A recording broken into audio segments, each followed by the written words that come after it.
And as they always do, the mainstream media sprinkles a crumb of truth.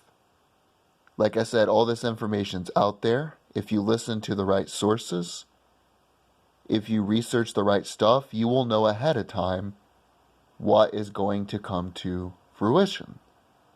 This article is headlined, "Sources Believe Coronavirus Originated in Wuhan Lab as Part of China's Effort to Compete with US." Notice the London Daily Mail, which was the source I used about 3 or 4 days ago, already talked about it. This information has been out there for quite a while, but the mainstream media is doing their best to hide, to cover up, to place a veil over this. And this is an exclusive. Kind of funny how they're acting like this is big news when this shit's been out there for a long time.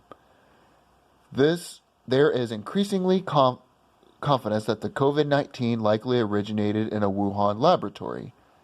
Now here's what it says, not as a bioweapon, that'll come out later, but as part of Chinese effort to demonstrate that its efforts to identify and combat viruses are equal to or greater than the capabilities of the United States. Multiple sources. Now here's my question. How come the London Daily Mail reported that the United States, along with universities, gave China $3.7 million in order to fund research against themselves so they could compete against themselves? That's like the New York Yankees giving the Boston Red Sox money so the Boston Red Sox can get prospects from the Yankees organization to compete against the New York Yankees, who is their biggest rival. This shit makes no sense, right? The Daily Mail says the United States gave $3.7 million.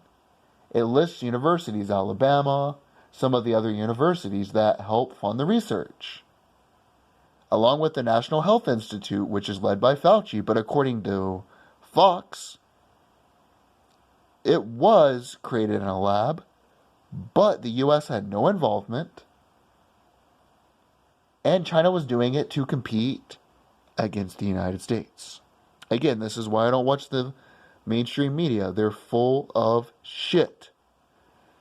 Now, here's something interesting. There was something that was called gain of function research. This was established in the 1980s.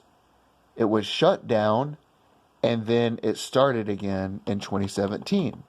Scientists gear up to resume studies.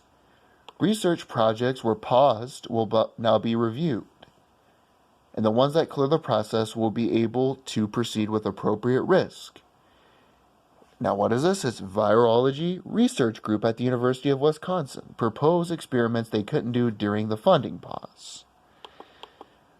So this is the United States using the National Health Institute, National Institute of Health, in order to look into viruses using American universities. Connect the dots. This is how they partnered with China to research on the bats, on the swine, and this is what led to the pandemic. Fox News is right in a sense that it did originate in the lab, but at the same time, it was partially funded by the National Institute of Health, which was led by Fauci at the time. Now, one more quick note to make. One of the things that they're going to do under the guise of keeping people safe is say, oh, you guys can't vote physically. Social distancing, stay at home, blah, blah, blah. Under the guise of safety, using that premise, they are going to use electronic ballots. Now, who controls it? Microsoft. You got it. Bill Gates. Again, it's called Election Guard.